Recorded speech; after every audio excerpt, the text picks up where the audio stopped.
इस कहानी की शुरुआत होती है साल 1815 में फ्रांस को दिखाती हुई। ये वो वक्त था जब बेचारे कमजोर और गरीब लोगों पर जुल्म किया जाता था। इस टाइम में हम एक जेल को भी देखते हैं जहाँ बहुत सारे कैदी थे। इन्हीं में एक कैदी जीन भी था जिसे 19 साल की सजा सुना दी गई थी। उसका जुर्म सिर्फ इतना सा था कि अपने भूखे नेफ्यू का पेट भरने के लिए उसने ब्रेड चुरा ली। सिर्फ इतनी सी गलती के पीछे उसे इतनी बड़ी सजा सुना दी गई थी। यहाँ का जेलर जीन से बहुत नफरत करता था, इसीलिए वो हमेशा उससे कड़ी मेहनत वाले काम करवाया करता था, जो जाहिर है बहुत मुश्किल हुआ करते। ऐसा वो इसलिए करता था ताकि जीन के लिए उसकी जो नफरत है उसे शांत कर सके। मगर फिर जेलर उसे एक पेपर देता है, यानी जीन को पैरोल पर छोड़ दिया गया था। अब जेलर उसे कहता है कि पैरोल पर छोड़ने का मतलब ये नहीं होता कि हमने तुम्हें पक्का ही रिहा कर दिया है, बल्कि तुम्हें आकर मुझसे मिलते रहना होगा और लोगों के सामने तुम्हें अपना बर्ताव भी बिल्कुल ठीक रखना होगा। अब क्योंकि उसे पैरोल मिल चुका था इसलिए वो काफी खुश होता है और अब वो जगह जगह नौकरी की तलाश में भटकता रहता है। लेकिन जब उसके डॉक्यूमेंट्स देखे जाते हैं जो जाहिर है पैरोल के थे, तो कोई भी उसे काम नहीं देता। हर किसी को लगता है कि वो एक मुजरिम है, इसलिए रात उसे सड़कों पर गुजारनी पड़ती है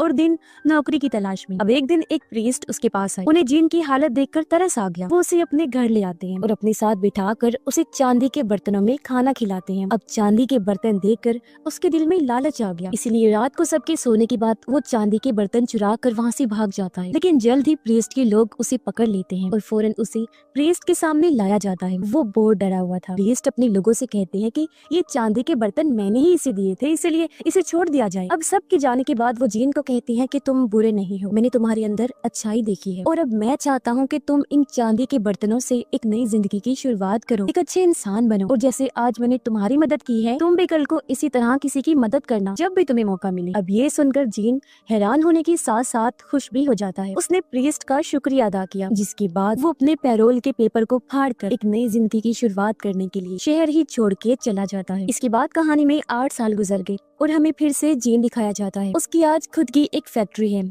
और जिस जगह पर वो रहता है वहाँ का मेयर है। उसकी फैक्ट्री में एक लड़की काम किया करती थी जिसका नाम फैंटीन होता है। उसकी एक बेटी भी थी जिस बारे में किसी को पता नहीं होता क्योंकि उसकी शादी नहीं हुई थी और उसकी बेटी अपने अंकल के साथ रहती थी। और आज जब उसके साथ काम करने वाली औरतों को ये पता चला कि बिना शादी की उसकी बेटी है, तो सब उसके खिलाफ हो जाती हैं और उसे बुरा भला बोलने लगती हैं। शोर सुनकर जीन भी यहाँ आ गया, पर इससे पहले वो सबको शांत करता उसकी नजर जेलर पे पड़ जाती है जिसका पैरोल तोड़कर वो भागा था। पता चलता है कि उसका भी ट्रांसफर इसी शहर में हो गया है और अब वो पुलिस चीफ है। अब जीन अपने मैनेजर को कहता है कि तुम सबको शांत करो और खुद वो पुलिस चीफ से बात करने चला जाता है। अब जीन का मैनेजर, जिसकी पहले ही फैंटीन पर बुरी नजर थी, आज वो इस मौके का फायदा उठाता है। वो अजीब तरह की हरकतें उसके साथ करने लगा। तब गुस्से में आकर फैंटीन उसके मुंह पर जोरदार थप्पड़ मार दी, जिससे मैनेजर को इतना गुस्सा आया कि वो उसे काम से ही निकाल देता है, जिस बात से जीन पूरी तरह अनजान था। अब जब जीन पुलिस चीफ से मिलने आया तो उसे लगता है जैसे वो जीन से पहले भी कहीं मिल चुका है। इस बारे में वो पूछता भी है, लेकिन जीन साफ साफ मना कर देता है। इनकी बातें चल ही रही थी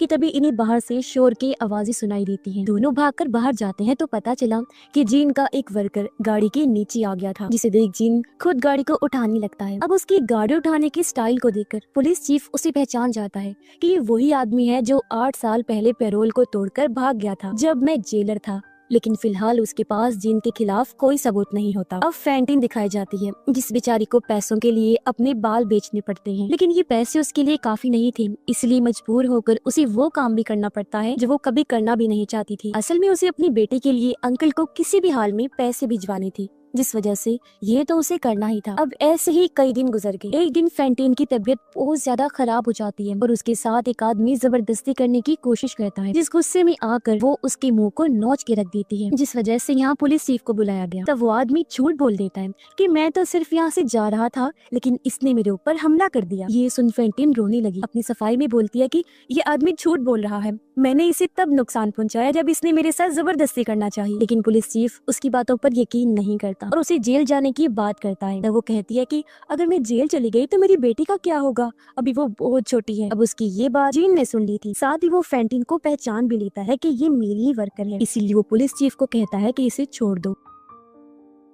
और अब जीन उससे पूछता है कि बताओ तुम्हारी इस हालत का जिम्मेदार कौन है। तो फैंटीन गुस्से में कहती है कि ये सब तुम्हारी वजह से हुआ है। मैं तुम्हारी फैक्ट्री में काम किया करती थी ना, मगर तुम्हारे होते हुए भी तुम्हारे मैनेजर ने मेरे ऊपर झूठा इल्जाम लगाकर मुझे काम से निकाल दिया, जिस वजह से ना चाहते हुए भी मुझे वो सब करना पड़ा जो आज मेरी ये हालत है। ये सुनकर जीन पूरी तरह चौंक जाता है। उसे बुरा भी लग रहा था कि मेरी वजह से आज एक लड़की इस हालत में है। वो बहुत जख्मी होती है, इसलिए जीन खुद उसे उठाकर हॉस्पिटल लेकर जाता है। अब पुलिस चीफ जीन के पास आया। वो कहता है कि मुझे माफ कर देना, क्योंकि मैंने आपको पैरोल से भागा हुआ मुजरिम समझा, क्योंकि वो मुजरिम तो पकड़ा गया है। ये सुनकर जीन पूरी तरह हैरान रह गया। वो सोचता है कि मेरी जगह आखिर किस बेगुनाह को पकड़ लिया गया है और किस बेचारे को सजा मिल रही है। ये चीज वो बर्दाश्त नहीं कर सकता था, इसलिए वो खुद कोर्ट जाता है और वहाँ कहता है कि मैं ही वो इंसान हूँ जो 8 साल पहले पैरोल तोड़कर भागा था। मैंने वो पेपर फाड़ दिया था, तो मेरी जगह वो सजा किसी और को मिल रही है जो मैं नहीं चाहता, क्योंकि मुजरिम मैं हूँ ना कि वो। पर कोई भी उसकी बातों का यकीन नहीं करता।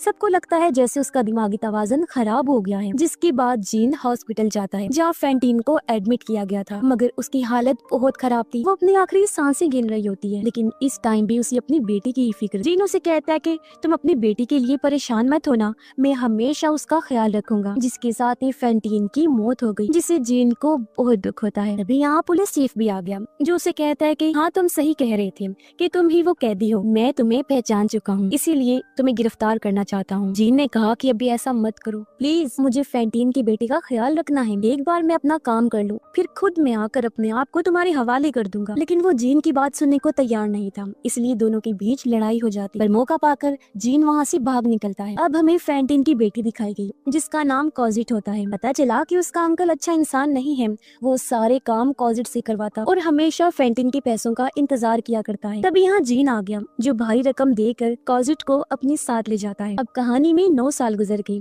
जिसके बाद हमें पेरिस का सीन दिखाया जाता है। यहाँ एक ग्रुप था जो सभी लोग बागी थे और गवर्नमेंट के खिलाफ बगावत पर उतर आई थी, क्योंकि उन्हें गवर्नमेंट के असूल पसंद नहीं थे और इन बेचारे गरीब लोगों का ख्याल नहीं किया जाता था। इन्हीं में एक लड़का भी शामिल था जो स्टूडेंट होता है, और अब जब वो कॉजिट को देखता है तो पहले ही नजर में उसे प्यार हो जाता है। वो पिछले 9 सालों से जीन के साथ रह रही थी और उसने ही कॉजिट को पालकर बड़ा किया था। अब इस भीड़ में वो स्टूडेंट लड़का उसे हर जगह ढूंढने की कोशिश करता है, लेकिन कॉजिट उसे कहीं भी नहीं मिलती। फिर कॉजिट की अंकल और उसकी पूरी फैमिली भी पेरिस आ जाते हैं। वो जीन को देखते ही उसे पकड़ लेते हैं और कॉजिट के बदले में उसे और पैसों की मांग करते हैं। इतनी ही देर में यहाँ पुलिस चीफ भी आ गया, जिसे देखते ही जीन और कॉजिट भाग जाते हैं। तब पुलिस चीफ कॉजिट के अंकल के पास आया, लेकिन उसने झूठ बोल दिया कि एक आदमी मेरे बेटे को मुझसे चुरा कर भाग गया है। ये सुन पुलिस चीफ ने कहा कि तुम फिक्र मत करो, हम जल्दी उस आदमी को ढूंढ कर तुम्हारी बेटी को तुम्हारे पास ले आएंगे। उधर वो स्टूडेंट अपने बागी साथियों के साथ था, जहाँ एक बच्चा आकर उन्हें खबर देता है कि जनरल की मौत हो गई है। ये सुनकर स्टूडेंट और सभी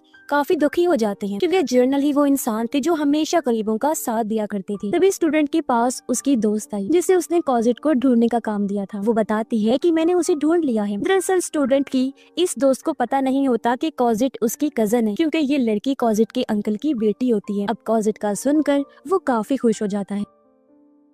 उधर कॉजिट अपने दिल की बात जीन को बता देती है। उसने कहा कि मैं भी उस लड़के से प्यार करती हूँ, लेकिन जीन ने उसे समझाया कि इस बारे में इतना मत सोचो बेटा, क्योंकि ये सब करने का हमारे पास टाइम नहीं है। मगर कॉजिट उसे भूल नहीं सकती थी। अब स्टूडेंट कॉजिट से मिलने आया और यहाँ वो अपने प्यार का इजहार कर देता है, जो सुनकर कॉजिट की कजन को बहुत बुरा लगा। वो ये सारी बातें सुन लेती है। दुख में वो रोने लगी, क्योंकि हमेशा से वो इस लड़के को पसंद करती थी, लेकिन आज तक उसने इस पर ध्यान नहीं दिया। कॉजिट भी उसे अपने दिल की बात बता देती है और यहाँ दोनों की दोस्ती हो गई। लेकिन तभी उसे जीन की आवाज सुनाई दी, इसलिए वो अपने घर चली जाती है। कॉजिट की अंकल की बेटी भी उदास होकर अपने घर की तरफ जाने लगी, पर तभी उसने देखा कि उसके डैड कुछ पुलिस ऑफिसर्स को लेकर कॉजिट के घर की तरफ जा रहे हैं, क्योंकि वो दोनों को पकड़वाना चाहते हैं। लेकिन कॉजिट की कजन ने अपने डैड को रोका, जिसके बाद वो शोर मचा देती है। आवाज सुनकर जीन को भनक लग जाती है कि कोई खतरा है, इसीलिए वो फैसला करता है कि मैं अपनी बेटी कॉजिट को लेकर हमेशा के लिए इंग्लैंड चला जाऊंगा। जाने से पहले कॉजिट अपने उसी दोस्त के लिए खत लिखती है,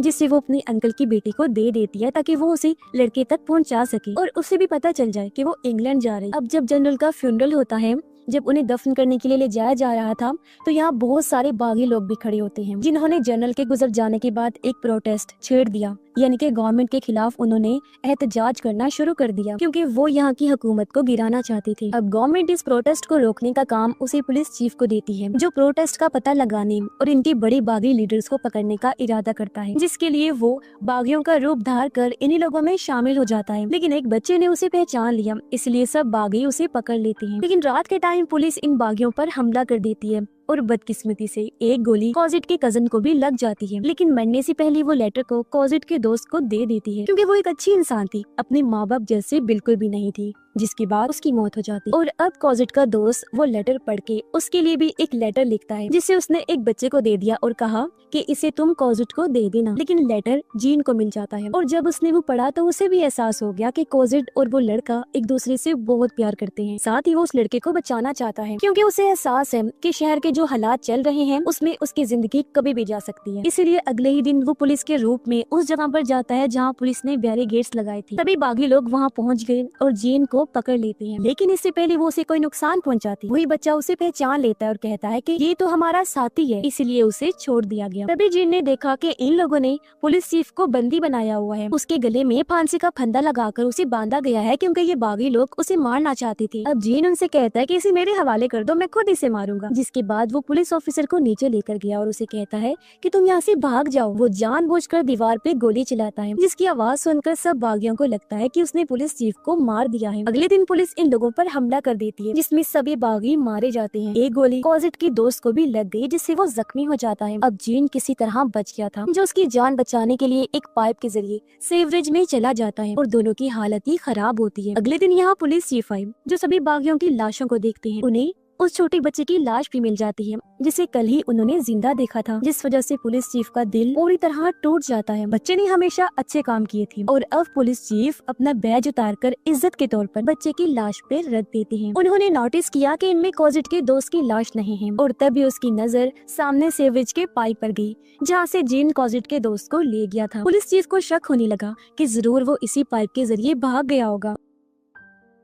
उधर सीवरेज में जीन और कॉजिट का दोस्त बेहोशी की हालत में होते हैं, जहां उनके पास कॉजिट का अंकल आ गया, और क्योंकि वो बहुत लालची इंसान था, इसलिए कॉजिट के दोस्त के हाथ से उसकी अंगूठी को निकाल लेता है। पर तभी जीन की आंख खुल गई, वो उसे पकड़ लेता है और कहता है कि हमें यहाँ से निकलने का रास्ता बताओ। ये जगह दरअसल पूरी जाल की तरह थी, वो लोग फंस गए थे, उन्हें बाहर जाने का रास्ता नहीं मिल रहा था, इसलिए मजबूरन कॉजिट के अंकल को रास्ता बताना पड़ता है। और अब जब ये दोनों वहाँ से बाहर आए तो इनके सामने पुलिस चीफ खड़ा हुआ था। अब जीन उसे कहता है कि प्लीज हमें मत रोकना, जाने दो, क्योंकि इस लड़के की जान बचाना मेरे लिए बहुत जरूरी है। इसलिए पुलिस चीफ उन्हें नहीं रोक और दोनों यहाँ से निकल गए, क्योंकि कहीं ना कहीं पुलिस चीफ के दिल में एक शर्मिंदगी, अपने गुनाहों को वो धोना चाहता था, इसलिए खुद छत से कूद कर वो अपनी जान दे देता है। कुछ दिन के बाद कॉजिट के दोस्त को भी होश आ गई, और जब उसे पता चला कि उसके सभी साथी मारे गए हैं तो वो बहुत ज्यादा दुखी हो जाता है। लेकिन इस बात से उसे तसल्ली हुई कि अब मेरे साथ कॉजिट है। जीन उसे अपनी जिंदगी की पूरी सच्चाई बता देता है। साथ ही उसने ये भी कहा कि मैं कभी भी इस बारे में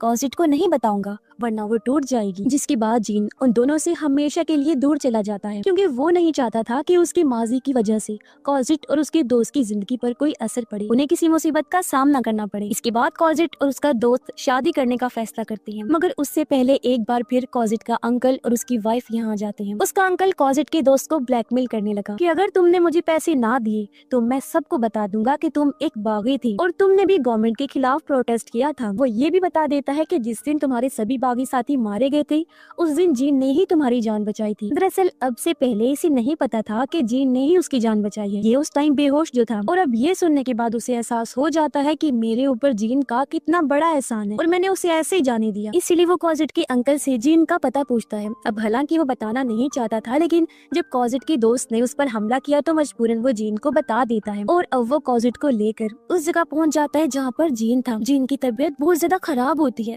वो बिल्कुल अकेला था, अपनी जिंदगी की वो आखिरी सांसें ले रहा होता है। मरने से पहले फैंटीन की आत्मा उसके पास आई और कहती है कि तुम्हारा बहुत बहुत शुक्रिया, तुमने मेरी बेटी का इतना ध्यान रखा। इतनी ही देर में यहाँ कॉजिट और उसका दोस्त भी आ जाते हैं। अब जीन मरते मरते कॉजिट को एक खत देता है और कहने लगा कि मेरे गुजर जाने के बाद ये खत जरूर पढ़ना। इतना बोलकर उसकी भी मौत हो जाती है, जिसे कॉजिट और उसका दोस्त पूरी तरह टूट जाते हैं। मरने के बाद हमें जीन की आत्मा दिखाई गई जो फैंटीन के साथ होता है, या वो प्रीस्ट को भी मिलती है, जिसके एक एहसान ने जीन की पूरी जिंदगी बदल के रख दी। अगर उन्होंने उसे वो चांदी के बर्तन और वहाँ से भागने का मौका ना दिया होता तो शायद वो पूरी जिंदगी जेल में सड़कर गुजारता। हालांकि उसकी जिंदगी का कोई मतलब नहीं था, मगर उसने अच्छे काम किए जिस वजह से उसकी जिंदगी का मकसद ही बदल गया। और जैसा कि प्रीस्ट ने कहा था कि दूसरों की मदद करना, तो इस बात पे उसने खूब अमल किया। जब भी उसे मौका मिला उसने हर किसी की मदद की, जिस वजह से उसने खुशी खुशी मौत को गले लगाया। और जो लेटर उसने कॉजिट को दिया था उसमें जीन की पूरी सच्चाई थी, यानी कि उसे भी जीन के माजी के बारे में सब कुछ पता चल गया था। इसलिए हमेशा वो भी जीन को अच्छे लफ्जों में याद करेगी और उसकी आत्मा को भी सुकून होगा कि मैंने किसी से कुछ नहीं छुपाया। वो सबके दिलों में एक जगह बना गया था, इसलिए मरने के बाद भी इतना खुश था। और इसी के साथ ही इस फिल्म की कहानी यहीं पर खत्म हो जाती है।